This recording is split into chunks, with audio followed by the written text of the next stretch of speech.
నేను షేర్ చేసేదంతా నా ఎక్స్పీరియన్స్ వరకే. క్యూసీ ఎర్రర్స్ వస్తున్నాయని చాలామంది అడిగారు.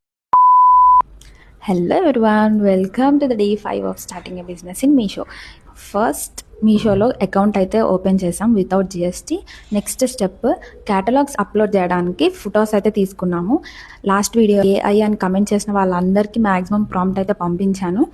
ఆ ప్రాంప్ట్ యూస్ చేసుకుని పిక్స్ అయితే ఉన్నాయి. నెక్స్ట్ స్టెప్ మనం క్యాటలాగ్స్ అయితే అప్లోడ్ చేయాలి. ఇన్ డీటెయిల్గా అయితే షేర్ చేస్తాను నెక్స్ట్ వీడియోలో.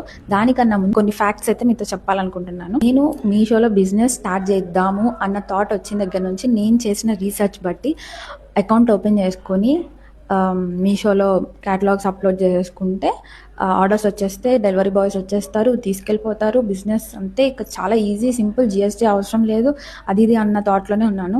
వన్స్ బిజినెస్ చేద్దాము అని స్టెప్ ఇన్ అయిన తర్వాత దాంట్లో ఉన్న పాజిటివ్స్ నెగిటివ్స్ అన్నీ నేను ఎక్స్పీరియన్స్ చేస్తున్నాను. నేనేమి ఎక్స్పీరియన్స్ చేశానో అది ఇన్ డీటెయిల్గా మీతో అయితే షేర్ చేసుకుంటాను.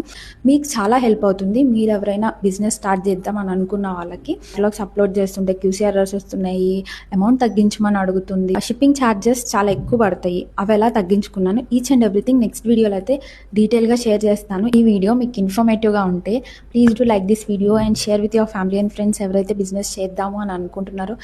And also follow my page for more information like this. And thank you so much for your support. అందరికీ రిప్లై ఇవ్వడానికే చూస్తాను. Stay tuned.